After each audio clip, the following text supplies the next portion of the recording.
ধমকের মতো শোনালো তার কথাটা। তূর্ণা ভাইয়ের রাগী কণ্ঠ শুনে ভয়ে ভয়ে নামলো।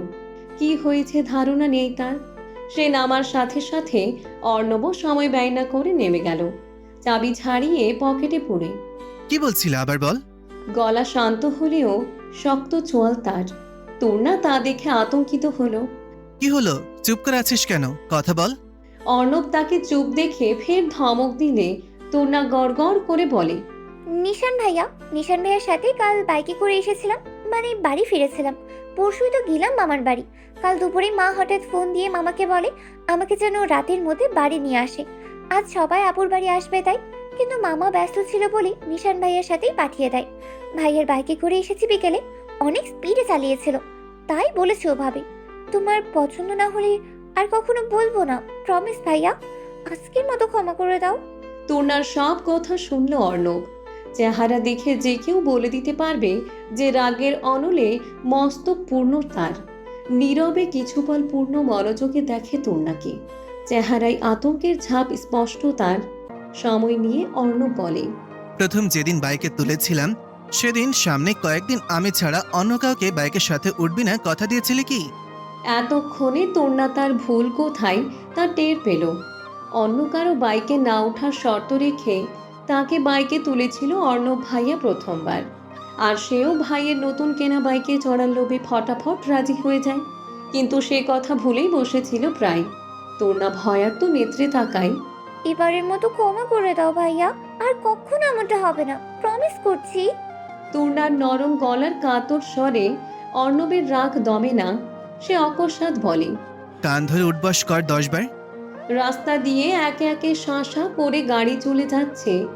অর্ণব ভাইয়া একপাশে থামিয়েছে বাইকটা, আর তার পাশেই দুজন। রাস্তায় স্পষ্ট এখান থেকে। গাড়ি থেকে অনায়াসে যে কেউ দেখবে তাদের। এর মধ্যে কান ধরে উঠবস। কি বলছো ভাইয়া, এটা অসম্ভব, রাস্তায় কত মানুষ। 20 বার উঠবস কর। ভাইয়া প্লিজ, এমন করছো কেন? এবারের মতো ক্ষমা করে দাও, আর হবে না। 30 বার। অর্ণব ভাইয়া, বাড়ি গিয়ে 40 বার। সে সম্পূর্ণ করতে পারল না, তার আগেই অর্ণবের চাও বাড়ল। তূর্ণা কাতর নয়নে এক নজর চেয়ে কান ধরে উঠবস করতে শুরু করে। ক্ষণক্ষণে ঠান্ডা, আস্তে আস্তে বিকেল গড়িয়ে অন্ধকার নামছে। এর মধ্যে নিজেও ধরিত্রীর ন্যায় মুখটা অন্ধকার বানিয়ে উঠবস করতে লাগলো তূর্ণা। 5 বার উঠবস করে তাকায় সম্মুখের জল্লাদ পানি। তাকেই দেখছে তীক্ষ্ণ চোখে। তূর্ণা কাঁপা কাঁপা গায়ে উঠবস করতে করতে বলে, তুমি ছাড়া আর অন্য কারোর সাথে বাইকে উঠলে কি হয়েছে? অর্ণব কিছু বলল না, চেয়েই থাকে বকবক করতে থাকা তূর্ণার দিকে। কি হলো, চুপ করে আছো কেন? তুমি যেমন আমার ভাইয়া, নিশান ভাইয়াও আমার ভাইয়া। তোমার বাইকে চড়তে পারলে নিশান ভাইয়ার বাইকে চড়তে সমস্যা কোথায়? তোর নিশান ভাইয়া আর আমি এক? তা নয় তো কি, তুমি চাচাতো ভাই আর সে মামাতো ভাই, কি তফাৎ? আমাকে যেভাবে জাপটে ধরে বসা হয় তোর নিশান ভাই আর বাইকে চড়লো ওইভাবে বসিস? না তো। কেন? ওটা তো তুমি না, নিশান ভাইয়া। যে কাউকে ওভাবে ধরবো নাকি? বিরক্তি তার কণ্ঠে। কেন? আমিও তোর ভাই, নিশানও তোর ভাই, তাহলে? ভ্রু উঁচিয়ে জানতে চায় সে। কানে হাত থাকলেও কথার তালে উঠবস থেমে গেছে তূর্ণার। সেই অর্ণবের কথাই ভাবে একটু। কি বুঝলো জানা নেই, তবে ফের কণ্ঠে বিরক্তি টেনে বলল, তুমি আর নিশান ভাইয়া কি এক হলে? আশ্চর্য। মাত্রই তো বললি আমি আর তোর নিশান ভাইয়া এক, তাহলে এখন? সে কথাটা বলে সম্পূর্ণ করতে পারল না। তার আগে চিকন সুরে গগন বিদারী চিৎকার দিয়ে তূর্ণা তার বুকে এসে মুখ লুকায়। অর্ণব দেখল একটা কুকুর তাদের সামনে। লেজ নাড়িয়ে নাড়িয়ে কবে যে তূর্ণার পাশে এসে দাঁড়িয়েছে তারা কেউ খেয়ালই করেনি। কুকুরটাকে দেখতে দেখতে তূর্ণার পিঠে হাত রাখে। অর্ণব ভাইয়া, সামনে তাকাও।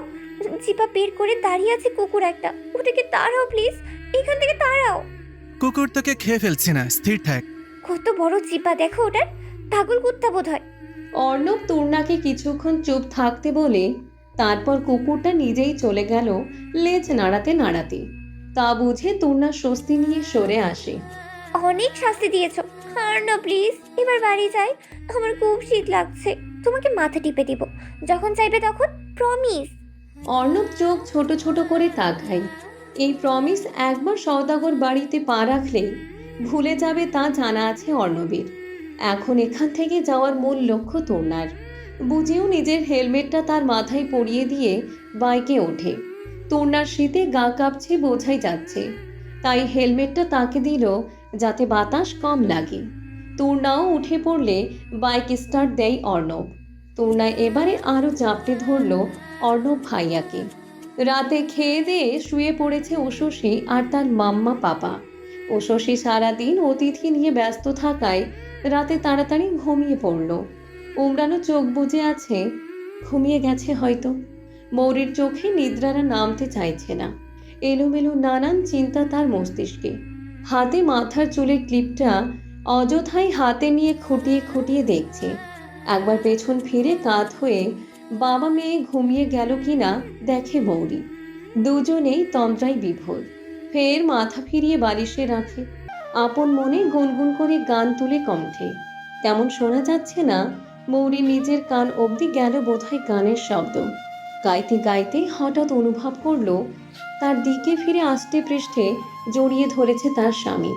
তার নরম উদরে উমরানের হাত অল্প বিচরণ করছে। না ঘুমিয়ে গান গাওয়া হচ্ছে? মৌরির কানের কাছে মুখ এনে ফিস ফিস কণ্ঠে বলে। ঘুমানোর ভান ধরা হচ্ছিল। মৌরিও একইভাবে প্রশ্ন রাখল। হুম, ঘুমানোর চেষ্টা করছিলাম, কিন্তু এই শীতে লেপের গরমের চেয়ে বউয়ের সাথে লেপটা থাকলে ওম বেশি হয়। শরীর উত্তপ্ত হতে বেশি সময় নেয় না, তাও ওটার অভাববোধ করে ঘুম আসছিল না। ছি, অশ্লীল আপনি। কথাটা বলে অল্প হাত নাড়িয়ে ছাড়িয়ে নিতে চাই মৌরি। কথাটা বলে অল্প হাত নাড়িয়ে ছাড়িয়ে নিতে চাই মৌরি, কিন্তু উমরান ছাড়লেন না, বরং পায়ের ভাঁজে পা ঢুকিয়ে আরাম করে ধরলেন। কোমল উদরে রাখা উষ্ণ পুরুষালী হাতটাও আশেপাশে কিংবা নিচে বিচরণ করছে। মৌরির কথাই তার কানে অল্প কামড় দিয়ে বলেন। অশ্লীল কে? শীতের রাতে বউ পাশে নিয়ে প্রতিদিন পড়ে পড়ে ঘুমানো যায়? কত অস্থির লাগে। কথাটা বলে গালে গাল ঘষলেন। কাল কই ঘুমালেন? জেগেই তো ছিলাম দুজন। আজও পড়ে পড়ে না ঘুমাতে চাইলে বলুন, আমি উষসীকে জাগিয়ে দিচ্ছি। মৌরি অবুঝ সেজে বলে। ওমরান বুঝলেন বউ তার মজা করছে তার সাথে। সে মৌরির জামার ফিতেটা পেছন থেকে খুলে দেয় সন্তর্পণে। নিজের দিকে ফিরিয়ে কোমল বুকে মুখ গুজে ঠোঁটের আর দাঁতের নরম ভেজায় স্পর্শ দেন। হাতের বিচরণ জারি রাখে। মৌরি উত্তেজনার শিরশিরে অনুভূতিতে চোখ বুজে নিল। ওমরান ততক্ষণে তার উপরে উঠে এসেছে আদর দিতে দিতে। কণ্ঠে মাদকতা ঢেলে বলেন। ও ভাবি না, আজ মেয়েকে ঘুমিয়ে রেখে রাত জাগতে চাই তোমার সাথে। স্বামী নামক পুরুষের কণ্ঠে মৌরির খুব কাছে থেকেও ইঞ্চি দূরত্বটুকু মিটিয়ে নেওয়ার আকুল আবেদন। মৌরির বুকের ভেতরটা জলোচ্ছ্বাসের ন্যায় তীব্র বেগে আঁচড়ে উঠল। উত্তর দিল না সে, চোখ খিচে বন্ধ করে নিয়েছে। উমরান কয়েক মুহূর্ত অপেক্ষা করলেন, কিন্তু জবাব এলো না। তখনও চোখ খিচে বন্ধ করে রেখেছে মেয়েটা। তীব্র বেগে শ্বাস প্রশ্বাস নিচ্ছে। ফিতে খুলে দেওয়ায় জামার বড় গলার ভাগ দিয়ে কামনীয় বক্ষ ভাঁজ উকি দিচ্ছে তার সামনে। বুকের ওঠানামা স্পষ্ট, এমনকি অনুভবও করতে পারছে সে শরীরের সাথে লেগে থাকায়। জবাব না পেয়ে একটা ঢোক গেলেন। বিছানার চাদরে থাকা পুরুষালী হাতটা চাদর খামচে ধরল, হয়তো রাগ কিংবা হতাশাজনক কিছু একটা নিবারণ করলে। একটা গভীর শ্বাস টেনে মৌরির উপর থেকে নেমে আসেন ধীরে। শরীরে উঠতে চাওয়া তাপদাহ বহু কষ্টে সামলে অন্য পাশ ফিরে শুয়ে পড়তে চায়, কিন্তু অকস্মাৎ মৌরি তার শার্টের হাতা খামচে ধরল। কাঁপা কাঁপা কণ্ঠে বলে। উষসীকে দোলনায় রেখে আসুন। উমরান ফিরে তাকালেন কথাটা শোনার সাথে সাথে। তখনও চোখ বন্ধ মৌরির। তিরতির করে কাঁপছে অধর দুটো, আর ঘন পাপড়ির পলকগুলো তাকে দেখতে দেখতেই বলেন। কিছু বললে? উষসীকে দোলনায় রেখে আসুন। আবার বলল মৌরি কথাটা। তারপর? মৌরি ঈষৎ লজ্জা পেলেও বলে। আমি জানি না। তারপর কি জানো না? বন্ধ নেত্রে মাথা নাড়ায়। না।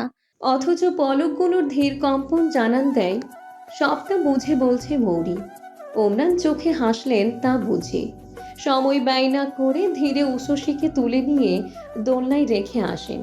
তারপর বিছানায় লাজ নিয়ে পড়ে থাকা স্ত্রীপানে চেয়ে চেয়ে অধৈর্য হয়ে পরনের শার্ট খুলে ফেলেন। মৌরির গায়ের উপর উঠে আসলেন, ঠোঁটে গভীর চুমু খেয়ে তার পরনের কাপড় একে একে খুলে নিয়ে দুজনে এক লেপের ভেতর ঢুকে যান। মৌরির কানের কাছে এসে কণ্ঠে মাদকতা ঢেলে বলেন, আমি দেখাচ্ছি তারপর কি। নিশুতি রাত, বাহিরটা ঘন কুয়াশার আস্তরণে নিমজ্জিত। ঘুমিয়ে আছে সারা শহর। ফুলবাড়ির দোতলায় সেই কক্ষটিতে তখন 3টি প্রাণের উপস্থিতি, অথচ কর্ণগোচর হচ্ছে কেবল দুজনের অস্থির শ্বাস প্রশ্বাসের শব্দধ্বনি। দেয়ালে নেচে ওঠা তাদের ছায়া দুটো একে অপরের সাথে মিলেমিশে একাকার, যেন কোনো ভাগ ফোকর নেই। দুটি দেহ, দুটি অস্তিত্ব পরস্পরের ভেতরে বিলীন হতে ব্যস্ত। একে অপরে মত্ত সেই দুদেহের নিজস্ব প্রেম ছন্দের অস্থির সুর থেকে থেকে কক্ষের দেয়াল ভারী খাচ্ছে। স্পন্দিত হৃদয় আর হাঁপানো নিঃশ্বাসের সাথে সাথে কক্ষের বাতাস ভারী হয়ে উঠেছে। ঘর্মাক্ত শরীর আর প্রেমরসের অদ্ভুত এক ঘ্রাণ চারপাশে ছড়িয়ে পড়েছে। সেই মুহূর্তে তৃতীয় কোনো সত্তার অস্তিত্ব নেই তাদের মাঝে। তখন মৌরি, শ্রেয়সী, মেজর ওমরান তাওশিফ চৌধুরীর একাধারে দুবার নিজের নামে শিলবদ্ধ করে নেওয়া স্ত্রী উষসী তাওশিফ চৌধুরীর জন্মদাত্রী মা, কোনো কৃত্রিম পরিচয়ধারী মৌরি নয়।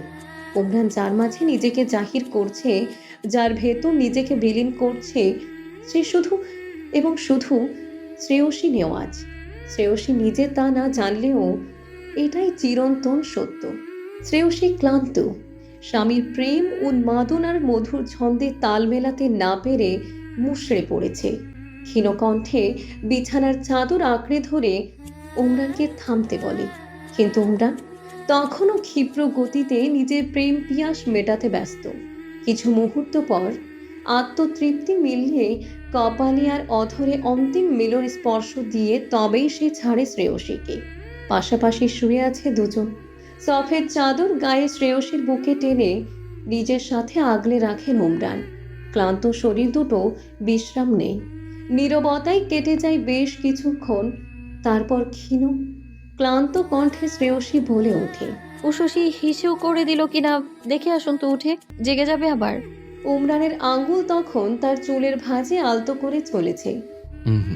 হিসু করলে নড়েচড়ে উঠবে, আমি দেখব, তুমি ঘুমাও। আর কোনো কথা বলে না শ্রেয়সী। ভারী নিঃশ্বাস ফেলে পড়ে থাকে ওমরানের বুকে। নীরবতার চাদর ভেদ করে কিছুক্ষণ পর ভেসে আসে ওমরানের কণ্ঠ। ঘুমাচ্ছ না কেন? সে জেগে আছে মেজর বুঝল দেখে শ্রেয়সী কিঞ্চিত অবাক হয়, তবে শান্ত কণ্ঠে জবাব দেয়, এমনি। আপনি ঘুমাচ্ছেন না কেন? ওমরান চাদরের ভেতর হাত বাড়িয়ে তার ধনুক ন্যায় বাঁকানো কোমরে রাখেন তা। নরম শরীরটা টেনে একটু উপরে তুলে নেন। শ্রেয়সীর মাথা এসে ঠেকে তার চিবুকে। কানের কাছে মুখ এনে বলে, এত চিন্তা কি নিয়ে? শ্রেয়সী মাথা তুলে তার দিকে তাকায়, চোখের মণি ঘুরিয়ে স্বল্প কৌতূহলে বলে, আমি চিন্তিত। চাহনিতে সেই পুরনো শ্রেয়সী ভাবটা। ওমরান তার নাকে আঙ্গুল ছুঁয়ে ঠোঁটের কোণে হাসি রেখা টেনে বলেন, তা তো তুমিই ভালো জানবে। তাহলে আপনি বলছেন যে? বলবো না? কাল থেকে আপন মনে কি এত ভাবা হচ্ছে? তার প্রশ্নে শ্রেয়সীর কৌতূহলী নেত্র কিছুটা নেতিয়ে গেল। বুক ফিরিয়ে ফের নীরবে স্বামীর বুকে মাথা রাখে। উমরানের উন্মুক্ত পুরুষালী বুকে আনমনে হাতের আঙ্গুল চালায়। কি জানি কি আঁকিবুকি করছে। সময় নিয়ে নিজেই বলে, তেমন কিছু না, বেশি দেখছেন। নিম্ন স্বর তার। উমরান নিজের বাম হাতে শ্রেয়সীর গালে ছুঁয়ে আবার নিজের দিকে ফেরান। আমার প্রতি খুব অবিশ্বাস, তাই না? তেমন কিছু না, ভুল ভাবছেন। এড়িয়ে বলে সে, ভুল ভাবছি? কাল থেকে অন্যরকম হয়ে আছো। তোমার মনে অজস্র প্রশ্ন, দ্বিধা দ্বন্দ্ব, কৌতূহল, অনেক কিছুই। তুমি জানো আমার কাছে সেসবের উত্তর। আমি দিতেও চাই উত্তর, কিন্তু তুমিও জানো তুমি সেসব বিশ্বাস করবে না। এর জন্য নিজে আমার কথা মানবে না, মনস্থির করে এখন আর কিছু জানতে চাইছো না। একটু জিনিয়ে শ্রেয়সীর চোখে চোখ রেখে বলে, এত অবিশ্বাস কেন?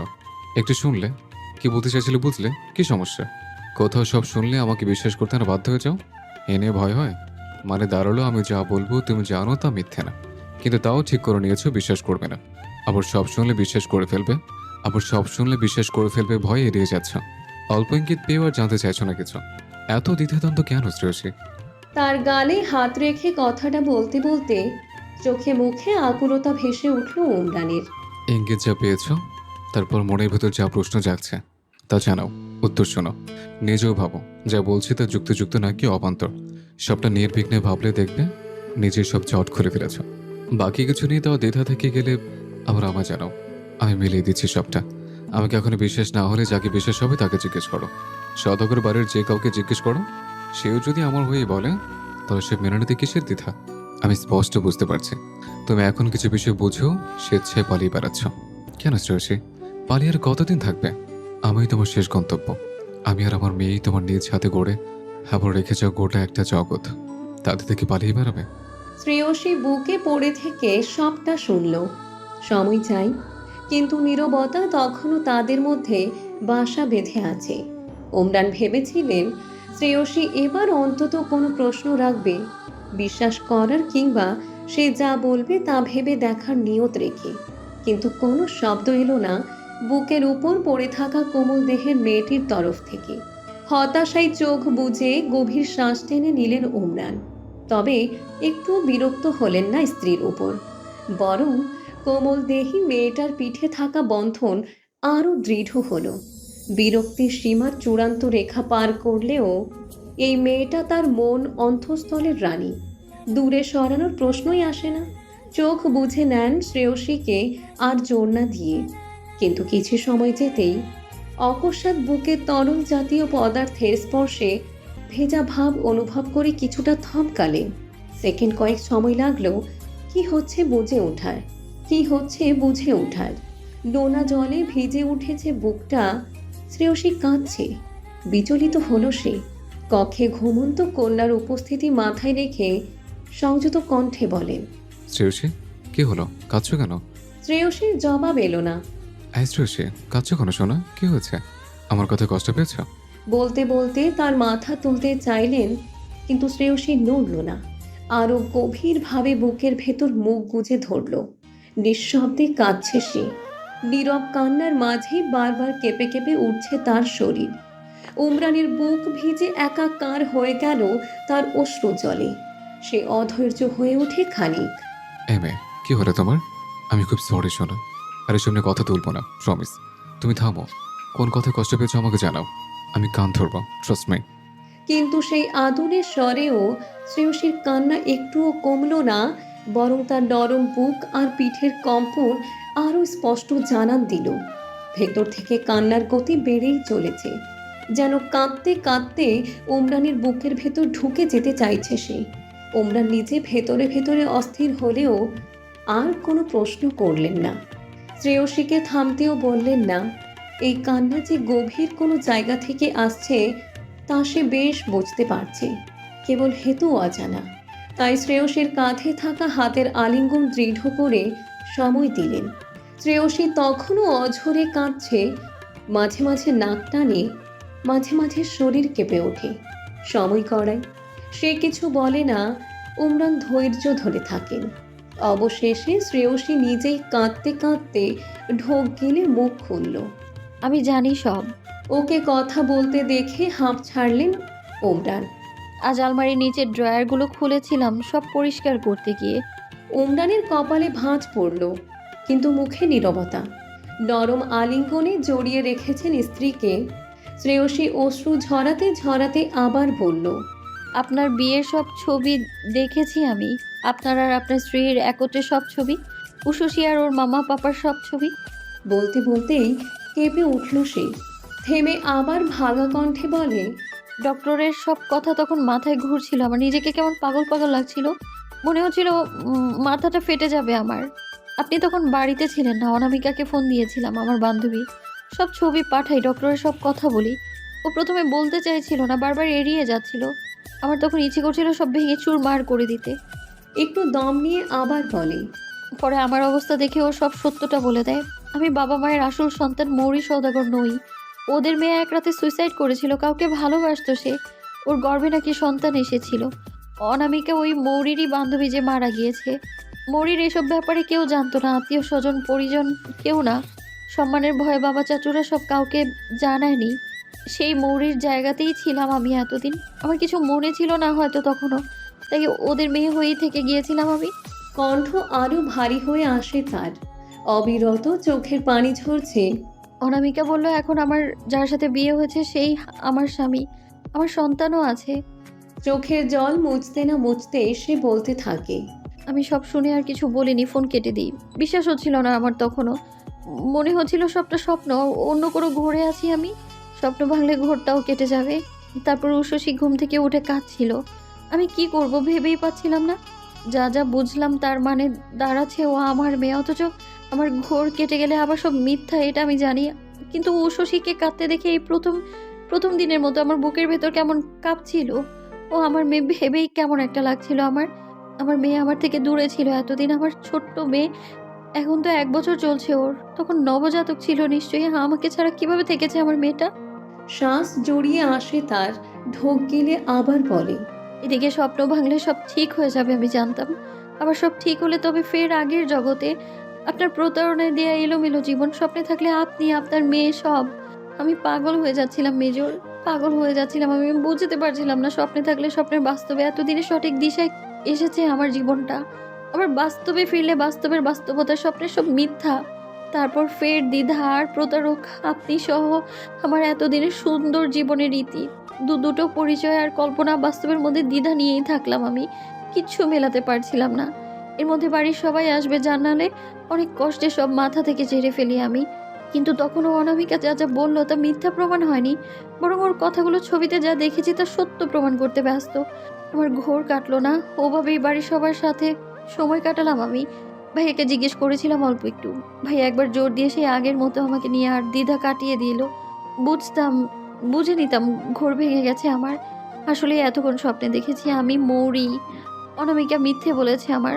আপনার ড্রয়ারের ছবিগুলোও মিথ্যে। কিন্তু কান্নার দমক আটকে বলে, কিন্তু ভাইয়া আগের মতো আমার নিজের পরিচয় নিয়ে দ্বিধা এলে আর জোর দিয়ে বোঝালো না যে আমি মৌরি। উল্টো আমার প্রশ্নটা করার সাথে সাথে ভাইয়ার চোখে যে ভয় দেখলাম, সেটাই আমার সব স্বপ্নকে বাস্তব প্রমাণ করে দিল। ভাইয়া নিজেই বলেছে আমি যেন নিজে পরখ করে দেখি। আর আমিও বুঝলাম আমি আমি আমি শ্রেয়সী, আপনার স্ত্রী আর উষসীর মা। থামল সে। চোখের জলে ভেসে যাচ্ছে ওমরানের বুক। তার কান্না যে হেঁচকি তাই স্পষ্ট জানান দেয় যে সে পারছে না অঝরে কাঁদতে। হয়তো মাতৃমন এত কিছুর মাঝেও কক্ষে ঘুমন্ত সন্তানের উপস্থিতি খেয়াল রেখেছে। সময় বদলায়, সাথে মানুষও। শ্রেয়সী এখন আর আগের মতো অতটাও অবুঝ নয় যে যুক্তি কি বলছে বুঝবে না। ডাক্তারের সব কথা ক্ষণিকের বিভ্রান্তিতে ফেললেও সে ওসব বিষয় খুঁটিনাটি নিজেই বুঝে নিয়েছে পরবর্তীতে। আগেও নিজেকে নিয়ে দ্বিধা আসতো, কিন্তু সে অন্য কেউ হতে পারে এমন কিছু তার ধারণাতে ছিল না বলে পরিবার যা বুঝিয়েছে বা যা বুঝিয়ে দিত তাই ধরে নিত। সেদিন রাতে উমরান কিছু কথা বলে দিয়েছিল। ওসব আর ডাক্তারের কথাগুলো ভেবেই অজানা অস্বস্তি হয়। এসবের মধ্যে ছবিগুলো দেখে নিল, যেখানে সে আর উমরান স্পষ্ট, সাথে তার সন্তান। না মানতে চাইলেও তখনই উমরানের সেরাতে বলা কথাগুলো মাথায় চলে আসে। সেই তার প্রথম স্ত্রী আর উষসীর মা। আবার অনামিকা শ্রেয়সী সম্পর্কে জানাতে না পারলেও আসল মৌরির সম্পর্কে জানিয়ে দিল। সাথে অর্ণব ভাইয়ের চোখে যে ক্ষীণ আতঙ্ক, তাদের ভুল বুঝে দূরে সরে যাবে আশঙ্কায় হাহাকার, আর লুকোচুরি শেষ হওয়ার গোপন স্বস্তি দেখেছিল মৌরি। তারপর আর কোথায় যেত সে না মেনে? এত কিছুর পর সব বুঝেও না বোঝার ভান করলে তো পালিয়ে বেড়ানোই হতো। তাহলে কথা হচ্ছে কেন? এতক্ষণে উমরানের কণ্ঠ শোনা গেল। ছোট প্রশ্নটা রেখে ঢোক গিলে সে আবার বলে, কথা হচ্ছে কেন শ্রেয়সী? কথাটা প্রশ্নসূচক হলেও উমরানের ভেতর থেকে কেমন প্রশান্তির আভা বের হলো। দীর্ঘ 1 বছরের যন্ত্রণার অপেক্ষা থেকে রেহাই পাওয়ার আরও একটি মধুর ধাপ পেরোলো। শ্রেয়সী নিরুদ্দেশ হওয়ার যত দিন পার হয় তত চারদিক থেকে নিশ্চিত বাণী পেল যে তার শ্রেয়সী আর নেই, মরে গেছে সে। একটা মেয়ে এভাবে তো উধাও হয়ে যায় না। এত খোঁজ অনুসন্ধানে যাকে পাওয়া যায়নি সে বেঁচে থাকবে, এ নিছকই মিরাকেল, যা সৃষ্টিকর্তা প্রসন্ন হয়ে ঘটালে তবেই ঘটে, এছাড়া নয়। সেখানে যেই মেয়েটির আয়ুর ভাগ্য বাবার মায়ের মতো না হয় কোথাও, এই নিয়ে আগে থেকেই চেনা জানাদের মুখে চর্চা ছিল। সেই মেয়েটির ক্ষেত্রে মিরাকেল ঘটা অকল্পনীয়ই বটে। তবে উমরান ধৈর্য হারায়নি। একবারের জন্য তাদের কথায় এসে বোনকে মানতে দেয়নি যে শ্রেয়সী আর নেই। অপেক্ষায় ছিল সে, ওকে খুঁজে পাওয়ার অপেক্ষা। শ্রেয়সীকে না পেলে হয়তো এই অপেক্ষা জীবনের শেষ নিঃশ্বাস অবধি থাকত। কিন্তু ভাগ্য প্রসন্ন তার, খুঁজে পেল সে তার প্রিয়তমা স্ত্রীকে। চারপাশের মানুষদের ওসব কথা মিথ্যা প্রমাণিত হলো। অপেক্ষার এক ধাপ, যেদিন ওর অস্তিত্বের জানান পেল সেদিন ফুরোয়। আরেক ধাপ, তাদের বাবা মেয়ের জীবনে এনে ফুরোয়। আর আজ আরও একটি মধুর ধাপ ফুরলো তার। বাকি শুধু ওর সবটা মনে পড়া। ভাবনা চিন্তার মধ্যে উমরানের কাঁদছো কেন প্রশ্নের জবাব কানে এলো। কষ্ট হচ্ছে। অতি কান্নায় শ্রেয়সীর কণ্ঠ যেন নাক থেকে আসছে। মাথাটা তখনও উমরানের বুকে। কেন? শ্রেয়সী নেওয়াজ পড়েছে কষ্ট পাচ্ছ? সে মাথা নাড়ায়, ও শশীর মা বলে কষ্ট পাচ্ছ? আবার মাথা নাড়ায়। সদাগর পরিবারের আসল মৌরি নয় বলে কষ্ট পাচ্ছ? এবার মুখে জবাব দিল সে। না, তাহলে আমার কেন কিছু মনে পড়ছে না উষসীর পাপা। বড্ড ব্যাকুল শোনালো তার সেই কণ্ঠ। স্বামী সন্তান নিয়ে অনেক স্মৃতি দেখলো আজ সে, অথচ একটা ক্ষীণ পলও সে মনে করতে পারলো না এখনো অবধি। অনেক চেষ্টা করেছে কিন্তু পারছে না শ্রেয়সী। আমি আপনাদের খুব করে মনে করতে চেয়েছি। ছবিতে আপনার আমার বিয়ের ওই মুহূর্তগুলো, উষসীকে নিয়ে হসপিটালে ওই মুহূর্ত, কোনো কিছু মনে পড়ে না আমার, কিচ্ছু না। স্বপ্নে যা যা দেখি সবটাই আধো আধো মনে আছে, আমার কিছু মনে আসে না। কেন মনে পড়ে না? নাক টেনে উঠল সে ব্যাকুল কণ্ঠে কথাটা বলে। আজ সকালে গিয়ে গতকালের সব টেস্টের রিপোর্ট দেখে এসেছে উমরান। অস্বাভাবিক কিছু নেই, ব্রেনে কোনো ড্যামেজ নেই। অল্প যা ছিল সেসবের চিকিৎসা অর্ণব রায় করিয়ে ফেলেছে। শ্রেয়সীর চেক আপ করা সেই ডক্টর আর তার বাবার পরামর্শ অনুযায়ী উমরান সাইকোলজিস্টের শরণাপন্ন হবে ঠিক করেছে। কারণ যা বুঝলো সমস্যাগুলো শ্রেয়সীর মানসিক স্বাস্থ্যের। তারপর দেখা যাক কতটুকু উন্নতি হয়। রিল্যাক্স, সব জেনে গেছো আর মেনে নিয়েছ, এটাই বেশি আজকের জন্য। এত প্রেশার নিও না, সব মনে পড়বে আস্তে আস্তে। ট্রমা ছিল তাই কোনো সমস্যা হয়েছে হয়তো, অতিরিক্ত মানসিক আঘাত পেলে হয়তো এমনটা। ঘাবড়ানোর দরকার নেই, আমরা সাইকোলজিস্টের কাছে যাব, দেখবি সব ঠিক হয়ে যাবে নিয়মিত কাউন্সেলিংয়ে গেলে। শ্রেয়সী মানল তা। অনেকক্ষণ চুপ থেকে কান্না কমালো। উমরানও সময় দিলেন পিঠে মাথায় হাত বোলাতে বোলাতে। তারপর নাক টানতে শ্রেয়সী জানতে চায় আমার বাড়ি কোথায়? উমরান কপাল কুঁচকে বলে, এটাই তো, না, বাবা বাড়ি। বান্দরবান। শ্রেয়সী বুঝল স্বপ্নের ওসব আঁকা বাঁকা আর উঁচু নিচু রাস্তার হেতু। আমার বয়স কত? আমি কি অনেক বড়, তাই না? মানে অনেক বড় মনে হচ্ছে কেন? কিঞ্চিত ভাঁজি পড়ল ললাটে। বয়স কত আবার কি? শ্রেয়সী এবার নাক টেনে মাথা তুলে, মানে আমি নিশ্চয়ই আরো বড় হব। এখন তো 19-এ উঠেছি। উষসী 1 বছর হলে আমি 18-তে নিশ্চয়ই মা হইনি। বিয়ে 18-তে হলে মা হওয়ার কথা অন্তত 19-এ পা দেওয়ার আগে আগে। সে এখনই 19 বছর, আর উষসী 1 বছর হলে মা কখন হলো? 18-তে? তাহলে বিয়ে কখন হলো? শ্রেয়সী আগের মতো আর অবুঝ নেই, অনেক কিছু বোঝে। 18-র আগে নিশ্চয়ই বিয়ে হয়নি তার, তাও সামরিক বাহিনীর লোকের সাথে। তাই বয়স বেশি হবে এই আন্দাজই আসবে স্বাভাবিক।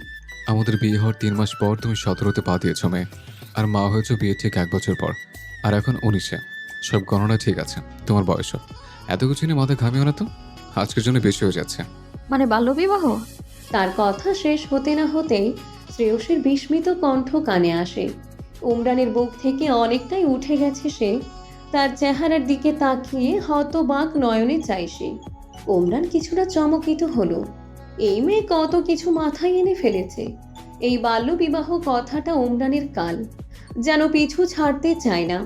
মেয়েটাকে বিয়ে করার পর যখন জানলো বাবা হবে, সে কথা বাতাসের বেগে পুরো সেনানিবাস জুড়ে ছড়িয়ে পড়েছিল। কত যে কাহিনী হয়েছিল ক্যাম্পে। অফিসাররা মিটিং বসতে গিয়েছিল এই নিয়ে। নেহাত শ্বশুরমশাই উদার মনের বন্ধু একটা রেখে গিয়েছিল, তিনি সব সামলে নিয়েছেন। না হয় তাকেই ওসব লজ্জাজনক পরিস্থিতি সামলাতে হতো, তাও কম অপদস্থ হতে হয়নি। বাচ্চা একটা মেয়েতে দেওয়ানা হয়ে বাল্যবিবাহ করে নিয়েছে মেজর উমরান তাওসিফ। এই নিয়ে প্রচুর আলোচনা কিংবা মুখোমুখি ঠাট্টার মশকরার শিকার হয়েছে সহকর্মীদের কাছে। প্রথম দিনই যার দৃঢ় ব্যক্তিত্ব নিয়ে গুঞ্জন উঠেছিল ক্যাম্পে, সে এমন কাণ্ড ঘটিয়েছে আলোচনায় আসারই কথা। জুনিয়ররাও তাকে দেখলে বেশ কিছুদিন মুখ টিপে টিপে হাসত। ট্রেনিংয়ে ওসবে মন না দিয়ে জীবনের লক্ষ্যে ফোকাসড হওয়ার কথা বলতো সে। যাদের মধ্যে রঙিন হাওয়া লেগেছে মনে হতো, সেই সেনাগুলোর চোখে চোখ রাখতে গিয়েও প্রথম কম সংকোচ লাগেনি। আর সবচেয়ে বড় কথা, কর্নেল কিবরিয়া স্যার, তার শ্বশুর, যে নিজেও শ্রেয়সীর প্রেগনেন্সির পর কেমন অদ্ভুত এক রাগ, ক্ষোভ কিংবা বিরক্তি নিয়ে তাকাতো তার দিকে। এরপর বাল্যবিবাহের একটা কেস নিয়ে দুজনের সামনে এক অফিসার কিছু আলোচনা করছিল একবার। ওমরানের দিকে যে তির্যক চাহনি ছুঁড়েছিল শ্বশুর, ওমরান এই জীবনে ভুলবে না। সে কণ্ঠে বিরক্তি এনে শ্রেয়সীকে বলে, কোথায় দেখে কি টানো আবার? আসো, কাছে আসো, ঘুমিয়ে পড়ি, রাত অনেক হয়েছে। শ্রেয়সী শূন্য নাতা কণ্ঠে ফের অবাকাত টেনে বলল, আপনি না মেজর, বাল্যবিবাহ করলেন? চুপ শ্রেয়সী, ওসব ফালতু কথা বাদ দাও। অল্প ধমকে বলে। শ্রেয়সী কর্ণপাত করলে তো। আপনি পারলেন? ছি, আমাকে লেখাপড়া করতে দিয়েছিলেন তো, নাকি সেসবও বাদ ছিল? আর আমার বাবা মা আমায় বাল্যবিবাহ দিল? আশ্চর্য। উমরান চোখে মুখে বিরক্তি টেনে সামনে তার উপর আধশোয়া মাথা তুলে নানান প্রশ্নে জর্জরিত করা মেয়েটির কথা শুনছিল মন দিয়ে। শেষ কথাটি শুনে কপালে বিরক্তি ভাঁজ মিলিয়ে গেল অজান্তেই। চেয়ে থাকলো মায়াবী চেহারার মেয়েটিকে। তার নিজের অপেক্ষা একে একে শেষ হচ্ছে, আর শ্রেয়সীর জীবন সম্পর্কে একে একে সব তার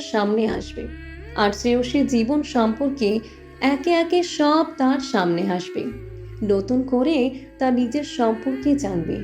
কষ্ট পাবে যখন জানবে উষসী ছাড়া রক্তের সম্পর্কে কেউ নেই তার এই পৃথিবীতে। আবার রক্তের সম্পর্ক ছাড়াও আত্মার সম্পর্কে কিছু আপন মানুষ ছিল জানলে ততটাই আনন্দিত হবে। জীবনটা বড়ই অদ্ভুত। এক এক জড়ো হাওয়া আসে আর তাণ্ডবের সুখগুলো উড়িয়ে নিয়ে যায়। আবার একই হাওয়াদের তাণ্ডব মধুর সুরে হারিয়ে যাওয়া সুখগুলো ভাসিয়ে আনে। কিন্তু উমরান এই মুহূর্তে আর অন্য কিছু জানাতে চায় না শ্রেয়সীকে। সে নিজের উপর আধশোয়া হয়ে থাকা শ্রেয়সীকে বাহু ধরে অকস্মাৎ পাশে ফেলে শুইয়ে দেয়, আর নিজে তার মেধির নরম উদরে দুপাশে হাঁটু ফেলে উঠে বসে। উমরানের পরনে নাভি নিচে ঢুলু ঢুলু ট্রাউজার থাকলেও শ্রেয়সী বিবস্ত্র বলতে গেলে। শুধু চাদরটা ছিল তার গায়ে, ওটা এখন কোনোভাবে তার শরীরের নিম্নভাগ ঢেকে বাকিটা গায়ের নিচে পড়ে আছে। শ্রেয়সী তৎক্ষণাৎ চিকন চিকন হাত দুটো উন্মুক্ত সুডৌল নারী অবয়বে লাজ বরণ বানালো। উমরানের আকস্মিক এহেন কাণ্ডে তার আতঙ্কিত চোখ দুটো স্বাভাবিকের তুলনায় বড় হয়ে এসেছে। মাথার ঘন কেশরাশি বালিশে এলোমেলো হয়ে পড়ে আছে। কিছু উন্মুক্ত ফর্সা মেয়েলি গলায় লেগে থাকলো আলতোভাবে ভীষণ আবেদনময়ী আর চোখ ধাঁধানো সে দৃশ্য পুরুষ লোকেদের মাথা খারাপ করার মতো। উমরানও অমনোযোগী চিত্তে চোখ ঘোরালো তাতে। নিজ অবয়ব ঢাকতে ব্যবহৃত হাত দুটো থেকে গলার প্রলব্ধিময় কলার বনসহ আলতোভাবে ওখানে লেপ্টে থাকা চুলগুলো মদ্যপ নয়নের সব দেখে সে চোখ ঘুরিয়ে। চেহারায় নজর ফেলতেই শ্রেয়সীর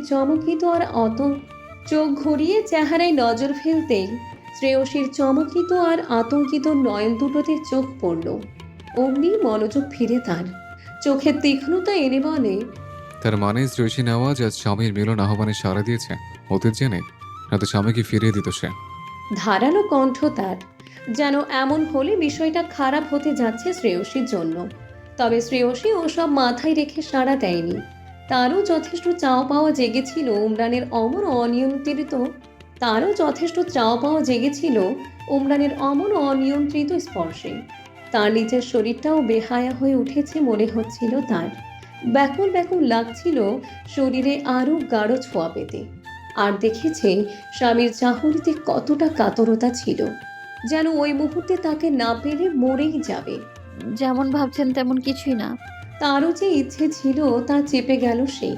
কোনোভাবে কথা কাটাতে চায়। আচ্ছা, তাহলে আজ অধমের উপর মায়া হওয়ার কারণ? প্রথম দিন কিভাবে কাটছিলে? আমি চেয়েছি বলে? সেদিনে অনেক কিছু বলে ফেলেছিলাম আমি করে, কিন্তু তুমি আমার ছোঁয়া এতটা ঘৃণ্যভাবে নিয়েছিলে যে আমার কথাগুলো কর্ণপাত করার দরকার মনে করনি। সেসব বেশ মনে আছে আমার। তাহলে রুচিয়ে জানতে চায় সে। যদিও এসব আজকের জন্য শ্রেয়সীকে অতীত নিয়ে অতিরিক্ত চিন্তাভাবনা থেকে দূরে রাখার প্রচেষ্টা মাত্র। শ্রেয়সী দ্বিধা অনিশ্চয়তায় চোখের মনি এদিক ওদিক ঘোরায়। এদিকে তাকাও। হাতে চিবুক ছুঁয়ে মুখ ফেরায় নিজের দিকে। শ্রেয়সী তাকাতেই দেখল একটু আগের তীক্ষ্ণ ভরা সেই চাহনির পরিবর্তে মাতাল রূপ। হ্যাঁ, চোখের চাহনিটা তার মাতালের মতোই লাগছে। ঢোক গেলে সে। উমরান কানের কাছে এসে ধিমি কণ্ঠে বলে, নাকি তোমার ইচ্ছে ছিল আজ স্বামীর কাছে মিলন সুখ পাওয়ার? শ্রেয়সী উমরানের এমন ইচ্ছাকৃত লাগাম ছাড়া কথায় তীব্র লজ্জা অনুভব করলো ভেতরে ভেতরে। লোকটা বুঝে নিয়েছে। হাতটা অতি নিকটে থাকা উমরানের গলার পেছনে চুলের নিচটা আঁকড়ে ধরেছে। অস্থির শ্বাস প্রশ্বাসের সাথে সাথে উমরান ফের বলে, সেদিন যে কাঁদছিলে আমি চেয়েছি বলে, তার শাস্তি পাবে আজ। কথাটা বলেই গালে ঠোঁট ছুঁয়ে তার নিজ অবয়ব ঢাকতে রাখা অবশিষ্ট এক হাতটাও সরিয়ে নেয়। শ্রেয়সী এই মুহূর্তে আর চায় না উমরান যা করতে চাইছে তা হোক। ওশসী যেভাবে এত ফিসফিস গুঞ্জনেও নিশ্চিন্তে বেঘরে ঘুমাচ্ছে, পরিপূর্ণ ঘুম হলে সকাল সকাল উঠে যাবে নিশ্চিত। সারা রাত না ঘুমালে সকালেও মেয়ে তাড়াতাড়ি উঠে গেলে ঘুম লাটে যাবে, সাথে মাথা ব্যথায় কালকের পুরো দিনটাও। কিন্তু তার মানা শোনার অপেক্ষা করল না তার স্বামী। শ্রেয়সী সাদার উপর গোলাপি ফ্লাওয়ার প্রিন্টের একটা সিল্ক কাপড়ের লং ফ্রক আর তার উপর একটা স্টাইলিশ লেডিস সোয়েটার পরেছে। গলায় লাভ শেপের ডায়মন্ড পাথরের লকেট আর হাতে সিলভার প্লেটের ডাবল লেয়ার বাটারফ্লাই ব্রেসলেট সহ লেডিস ওয়াচ। কপালের দুপাশে কিছু চুল এনে রেখে আর অল্প কিছু আলাদা নিয়ে সামান্য পেঁচিয়ে ঘোরায়। তারপর পেছনে ক্লিপ আটকায় হালকা করে। বাকি লম্বা চুলগুলো পেছনে ছেড়ে রাখা। ময়েশ্চারাইজার সহ যাবতীয় সব কিছু লাগায়। ঠোঁটে লিপ গ্লস দিয়ে এদিক ওদিক করে নিজেকে দেখে নেয় সে। গুচির একটা ছোট সাইড ব্যাগ কাঁধে ঢুকিয়ে নিল, যাতে অপর পাশে কোমরে এসে পড়ে থাকে। সব শেষ করেও এদিক ওদিক ঘুরে নিজেকে দেখে সে। রেডি হতে কতক্ষণ লাগে? উফ, বসে আছি 1 ঘন্টা। বিরক্তির রেখা উমরানের ললাটে। 20 মিনিট যাবৎ এসব দেখছে উশসী, আর সে সম্পূর্ণ তৈরি। পাপার পাশে রুমের সোফায় নিজের ছোট্ট ডল নিয়ে বসে আছে সে, রেডি হয়ে। কখনো চোখ ঘুরিয়ে মাম্মার ঢং দেখছে। উমরান তাড়া দিলে নিজেই বলেছিল বেশিক্ষণ লাগবে না, আর একটু পর রেডি হচ্ছি। এখন কত সময় যে লাগাচ্ছে। উমরান ফের বলেন, সব তো দিয়েছে শ্রেয়সী, আর কিসের জন্য দাঁড়িয়ে আছো? বের হতে হতে 11টা বেঁচে যাবে। শীতের দিনে চোখের পলকে দেখবে বিকেল হয়ে এসছে। ঘোরাঘুরি হবে আর। স্বল্প বিরক্তি আর হতাশা নিয়ে বলে সে। গায়ে 8-শার্ট সাদা শার্ট আর তার উপরে কালো ব্লেজার। চুলগুলো সর্বদা নেয় আরবি কাটের, খুব গোছালো। হাতে রোল্যাক্স ঘড়ি। হ্যান্ডসাম পুরুষ যাকে বলে। মেয়েদের এক দেখায় ক্রাশ খাওয়ার মতো। কিন্তু পাশে যে 1 বছর বয়সী কন্যাটি তুলতুলে গাঁখানা নিয়ে বসে আছে, তার চোখ দুটো মায়ের মতো হলেও গাল আর ঠোঁট দুটো যেন বাবার কার্বন কপি। তার উপস্থিতিতেই মেয়েদের এক দেখা ক্রাশ বাসে পরিণত হতে যথেষ্ট হবে। আর সুন্দরী এক রমণী তো আছেই ঘরণী হয়ে, তার সন্তানের মা হয়ে। মেয়েসহ মেয়ের মা পাশে থাকলে আর কারোর বদনজর পড়ার সুযোগ হবে উমরানের উপর।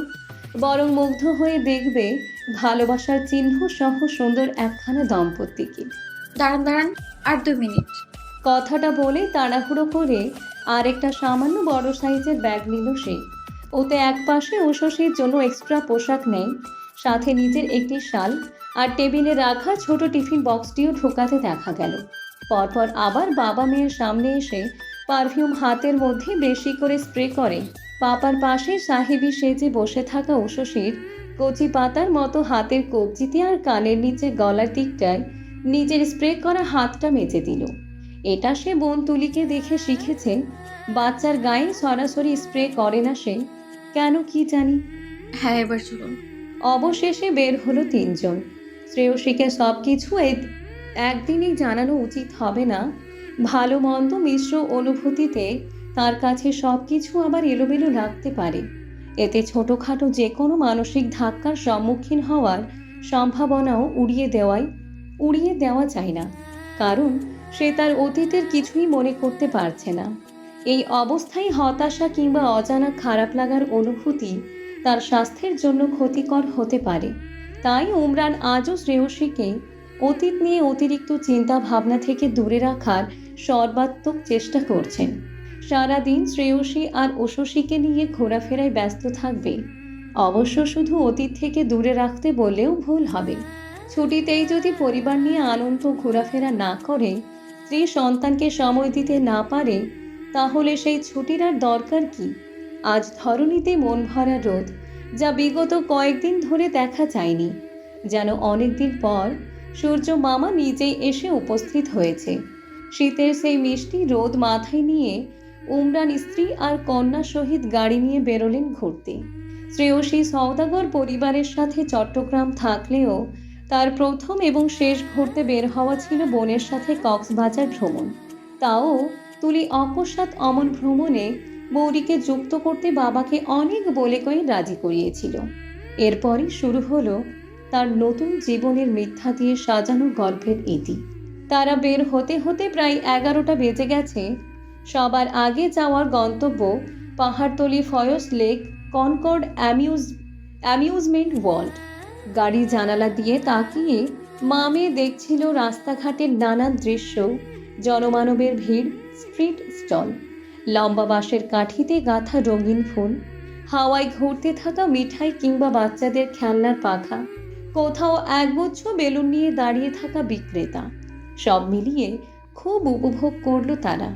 উষসীর জন্য রাস্তাঘাট মানেই সবকিছু নতুন। এভাবেই দেখতে দেখতে গাড়ি ঢুকে পড়ে ফয়স লেক এরিয়ায়। সেখানে অ্যামিউজমেন্ট রাইডগুলোর সামনে উষসীর বেশ ভালো সময় কাটে। যদিও আগে থেকে ভাবনা ছিল কোনো রাইডে জয়েন না করার।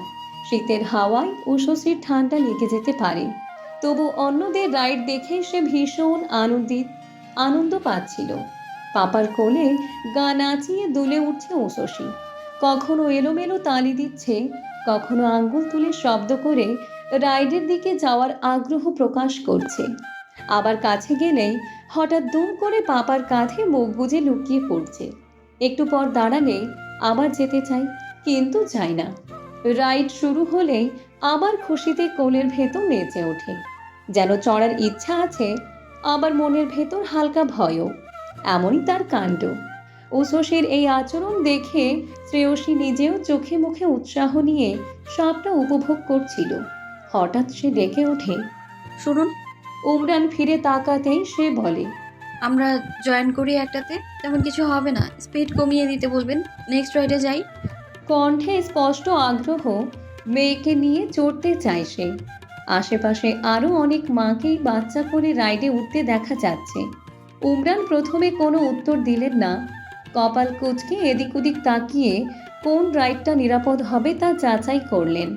তারপর উষসীকে মায়ের কোলে দিয়ে সেখানে দাঁড়াতে বলে নিজে একপাশে চলে গেলেন। কয়েক মিনিট পর ফিরে আসলে শ্রেয়সী আবার বলল, কি হলো, চড়বো না আমরা? ও দেখুন কত লাফাচ্ছে। একটা রাউন্ডে যাই না প্লিজ, স্পিড কমাতে বলবেন। উষসী তখন মায়ের কোলে বসে অন্যদের রাইড দেখে আনন্দে লাফাচ্ছে। উমরান এবার বললেন, হ্যাঁ দাঁড়াও, মেডিগো রাইডে যাবে, এ রাউন্ডটা শেষ হোক। কথা বলতে বলতে দুজনকে নিয়ে ওদিকে এগিয়ে গেলেন। এর মধ্যে কাঙ্ক্ষিত রাইডের এক পাক শেষ হলো। সবাই নেমে পড়ল। 4 থেকে 10-11 বছরের বাচ্চারা ছিল, কারো কারো সঙ্গে অভিভাবকও। সব রাইডের গতি সমানভাবেই চলছিল। উমরান পুরো একটি রাউন্ড রিজার্ভ করে নিয়েছিলেন তখন, যাতে অন্য কেউ না থাকে এবং সর্বনিম্ন গতিতে চালানো যায়। রাইড খালি হতেই শ্রেয়সী আর ঊষসীকে নিয়ে এগিয়ে গেলেন। শ্রেয়সী সানন্দে ঘোড়ার পিঠের বসা সিটে উঠে বসল। তারপর স্বামীর কাছ থেকে মেয়েকে হাত বাড়িয়ে নিজের কোলে নিল। মায়ের কোলে বসে ঊষসীও বুঝে গেছে এবার তারা চড়বে। সে তো মহা খুশি।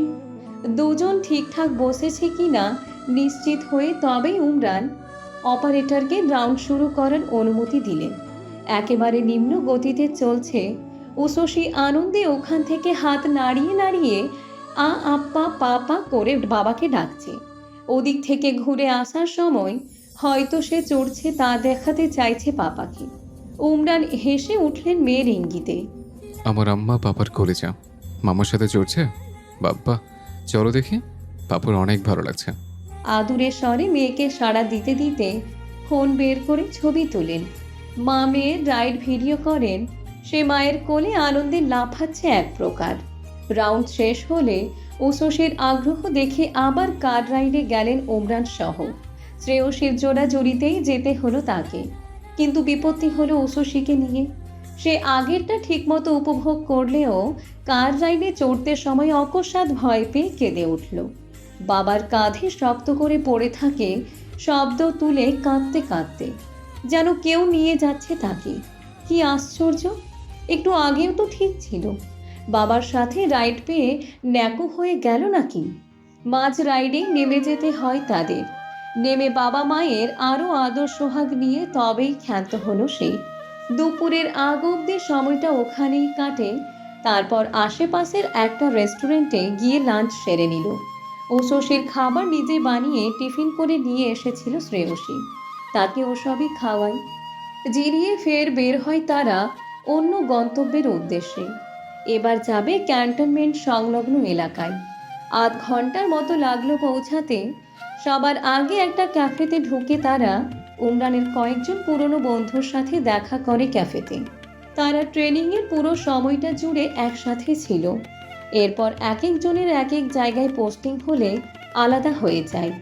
যারা চট্টগ্রাম ক্যান্টনমেন্টে আছে তাদের সবার সাথে দেখা হলো। স্ত্রী কন্যাকে পরিচয় করিয়ে দিলেন। উমরানের বিষয়ে তারা সবটা জানে। তার স্ত্রী নিখোঁজ হওয়া, 1 বছর ধরে এমন মেয়ে নিয়ে তো স্ত্রীকে খোঁজার চেষ্টায়, আবার এসবের পেছনে যারা ছিল তাদের শাস্তি দেওয়ার চেষ্টায়, এসবে তো মগ্নে ছিল সে। তার উন্মাদের মতো শ্রেয়সীর অনুসন্ধান, দিনরাত এক করে অ্যাক্সিডেন্টের কালপ্রিটের জীবনে ধ্বংস নামাতে মিশনে পড়ে থাকা, সবটা জানে তারা। উমরানকে অবশেষে তার বউ আর মেয়ে নিয়ে একসাথে দেখে সকলে খুব শান্তি পেল। ওখানে বন্ধুদের সাথে দেখা শেষে ক্যান্টনমেন্ট এরিয়ার নিরিবিলি দিকটায় যায় তারা হাঁটতে। মাঝে মাঝে কয়েকজন চোখে পড়লেও তেমন কোলাহল নেই। শ্রেয়সী আর ঊষসীকে নানান ভঙ্গিতে কত ছবি তুলে দেওয়া হলো। ঊষসী বাবার কোলে, শ্রেয়সী স্বামীর বাহু ধরে হাঁটতে হাঁটতে ফোনে সেসব ছবি দেখছিল। আর এটা এমন হয়েছে, ওটা অমন হয়েছে অভিযোগ করছে স্বামীর কাছে। Excuse me. পাশাপাশি কথা বলতে বলতে হাঁটতে গিয়ে অকস্মাৎ কারোর ডাকে থেমে যায় তারা। শ্রেয়সী ফোন হতে নজর সরায়। পাশ ফিরে কয়েকটা মেয়েকে দেখল সে। ওদের মধ্যে যেজন তাদের ডেকেছে তাকে বেশ কৌতূহলী দেখাচ্ছে। আপনি উমরান তাওসিফ চৌধুরী, আর ইনি আপনার ওয়াইফ শ্রেয়সী নেওয়াজ, তাই না? বেশ আগ্রহ তার চোখে। শ্রেয়সী আর উমরান একে অপরের দিকে তাকালো। তারা কেউ চেনে না মেয়েটিকে। উমরান কপালে ঈষৎ ভাঁজ ফেলে বলেন, ইয়া, আমরা বলছি। তারপর থেমে ফের বলেন, আমরা কি কোনোভাবে পরিচিত? নো, অ্যাকচুয়ালি আমি আপনাদের চিনি। সেভাবে পরিচয় নেই আপনাদের সাথে, তবে চিনি। ওরা কিছু জিজ্ঞেস করার আগে মেয়েটা নিজেই আবার বলতে থাকে, আসলে আপনার ওয়াইফের ওনার ডেলিভারির দিন ওই হসপিটালে আমার বোনেরও ডেলিভারি ছিল। আমরা আপনাদের দেখেছিলাম পরদিন। সেভাবে পরিচয় না হলেও মুখ দেখা চিনতাম আপনাদের। দেন মাস না পেরোতেই আপনাদের অ্যাক্সিডেন্ট নিউজ দেখলাম। উনি তো নিখোঁজ ছিলেন, তাই না? ওনার ছবি দিয়েছিল একটা নিউজে, দেখেই চিনতে পেরেছিলাম বাড়ির সবাই। এই যে আমার কাছে এখনো আছে ওই ছবিটা। থেমে আবার বলে, ট্রাস্ট মি, আমার বোনের পরিবার সহ আমরা বাড়ির প্রত্যেকে জাস্ট শকে ছিলাম আপনাদের ওই নিউজ দেখে। আপু তো উনি নিখোঁজ শোনার পর কেমন ট্রমাটাইজ হয়ে পড়েছিল বাচ্চার কথা ভেবে। আজ হঠাৎ এভাবে আপনাদের দেখা পাবো কল্পনাও করতে পারিনি। আমার সত্যি খুব ভালো লাগছে আপনাদের একসাথে দেখে। সবসময় ওনার খোঁজ পাওয়া গেছে এমন নিউজ আসে কিনা অপেক্ষায় থাকতাম। কত শত প্রার্থনা করেছি ওনার খবর পাওয়ার, কিন্তু মাসের পর মাস গেলেও কোনো নিউজ দেখলাম না। আর আজ আপনাদের দেখে প্রথমে মনে হচ্ছিল আমি ভুল দেখছি, কিন্তু ওনার সেই একটা ছবি এখনো আছে আমার ফোনে। দেখুন, আবার ছবি দেখে তবেই শিওর হলাম যে আসলেই আপনারা। কথাটা বলে ফোনটা এগিয়ে দেখালো। স্ক্রিনে ঝলঝল করছে শ্রেয়সীর একটা হাস্যোজ্জ্বল ছবি। পাহাড়ি রাস্তায় খোলা আকাশের নিচে পেছন হয়ে দাঁড়িয়ে আছে, মাথাটা ঈষৎ কাত করে, মুখে হাসি টেনে ক্যামেরার দিকে তাকানো। মেয়েটার অবাক আর আগ্রহী চিত্তের সব কথা শুনে ছবিটাও দেখল তারা। উষসী বাবার কোল থেকে নতুন মানুষ দেখছে। উমরান শুনে বললেন, থ্যাঙ্কস আপনাদের দোয়াই আমাদের রাখার জন্য, আর অচেনা হয়ে শুভাকাঙ্ক্ষী থাকার জন্য। মেবি আপনার মতো অচেনা আরও অনেক শুভাকাঙ্ক্ষীদের দোয়াই ওকে ফিরে পেয়েছে। আপনাকে অসংখ্য ধন্যবাদ। মেয়েটা তেমন বড় নয় যে আপনি ডাকতে হবে, তাও অচেনা মেয়েটির প্রতি ভদ্রতা সূচক সম্বোধন রাখলেন ওমরান। শ্রেয়সীও হেসে ধন্যবাদ জানালো। ও আপনার সেই মেয়ে তাই না? ওকে কোলে নিতে পারি একবার? মেয়েটার আবদারে শ্রেয়সী উষসীকে স্বামীর কাছ থেকে নিয়ে তার কোলে দিল, কিন্তু উষসী বেশিক্ষণ থাকলো না অপরিচিত এক আন্টির কোলে। তার চুল ধরে টেনে কান্না তুলবে তার আগে নিয়ে নিল শ্রেয়সী। মেয়েটা হেসে ওঠে উষসীর কাণ্ডে, ফের বলে, আপনাদের সাথে একটা ছবি তুলতে পারি? আমি বাড়ির সবাইকে দেখাতে চাই আপনাদের। Just one picture please. মেয়েটার অনুরোধ কণ্ঠে তার মানা করল না। মেয়েটার অনুরোধ কণ্ঠে তারা মানা করল না। তাদের তিনজনের সাথে একটা সেলফি নিল সে। তারপর অল্প সৌজন্য কথা সেরে বিদায় নেই। উমরানও উষসীকে কোলে নিয়ে শ্রেয়সীর পাশাপাশি হাঁটতে থাকে। উষসী বা বা বা বলে অহেতুক শব্দ তুলে চারিদিকটা দেখছে। দু একটা পাখি উঠতে দেখা গেলে তার খুশিরও অন্ত থাকে না। হাতে আঙ্গুল দেখিয়ে নিজেই দেখে, আবার হেসে ওঠে। তার পায়ের ছোট্ট জুতাগুলো লুজ হয়ে গেছে দেখে ওমরান তা ঠিক করে দিলেন, কিন্তু অকস্মাৎ খেয়াল হলো শ্রেয়সী কেমন চুপচাপ হয়ে গেছে।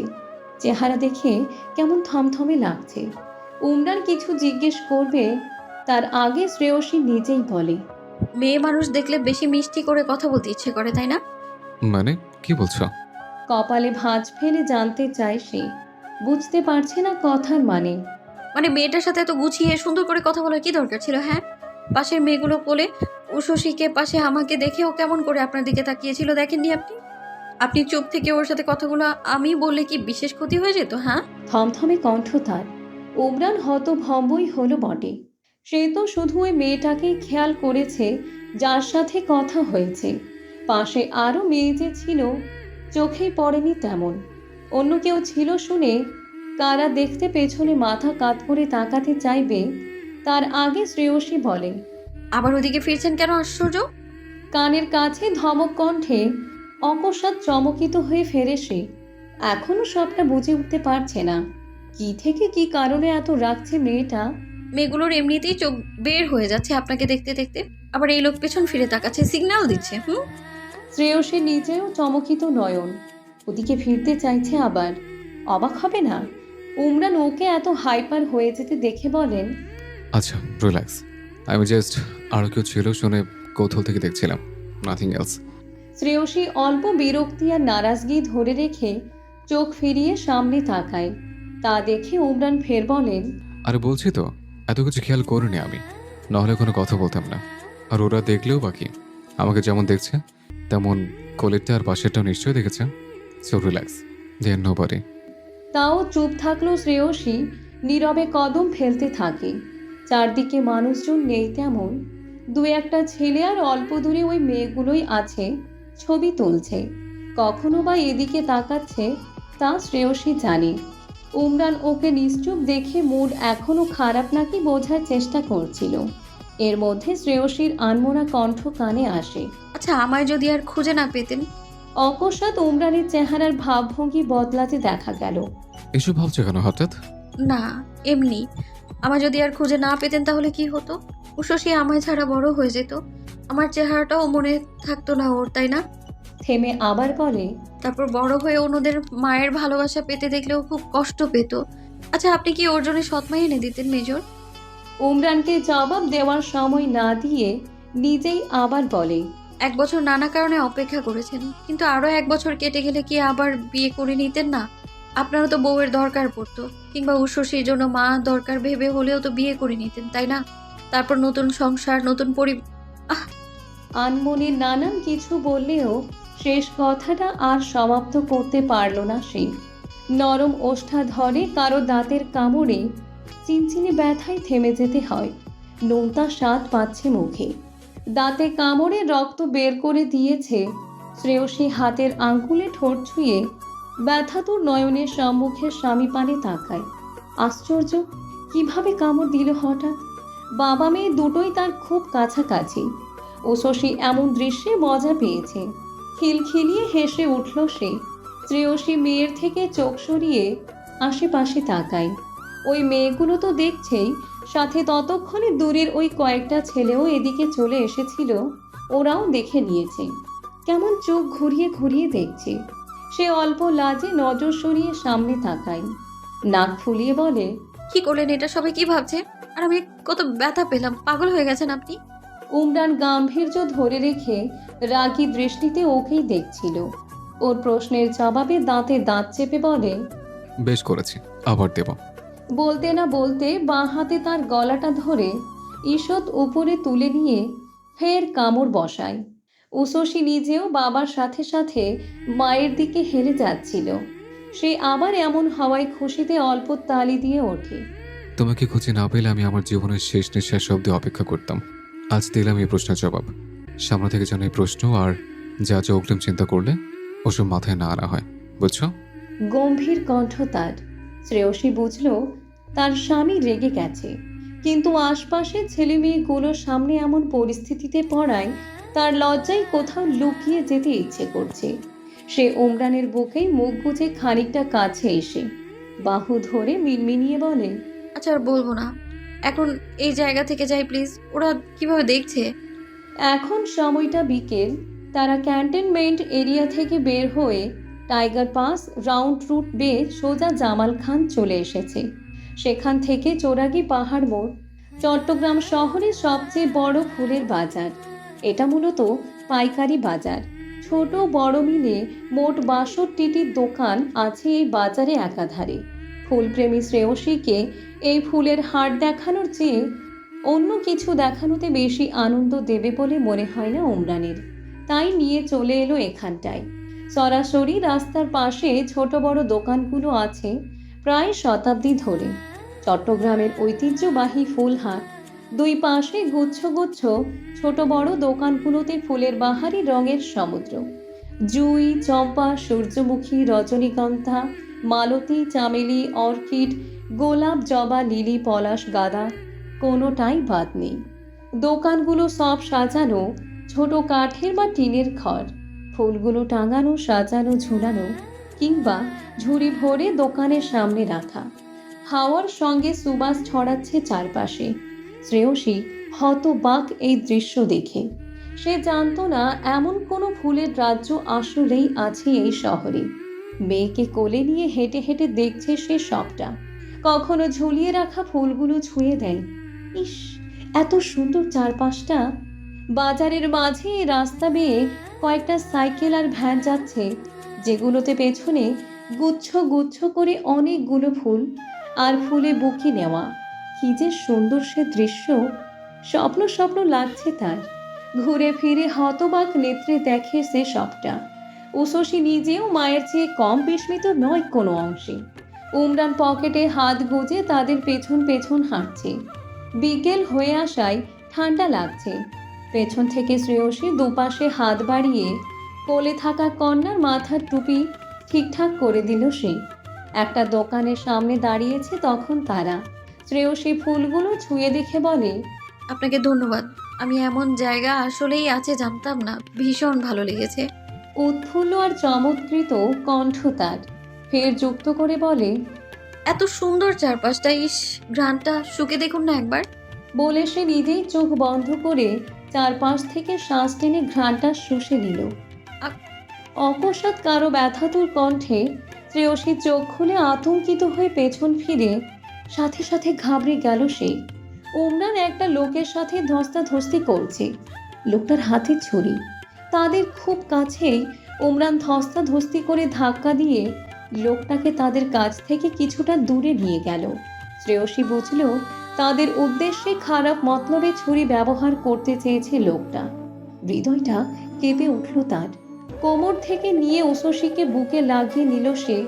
চারপাশ থেকে লোক জড়ো হচ্ছে, লোকটার সাথে উমরানের ভীষণ হাতাহাতি চলছে।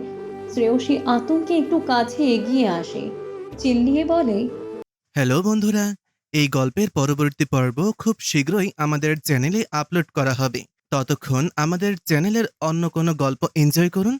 ধন্যবাদ।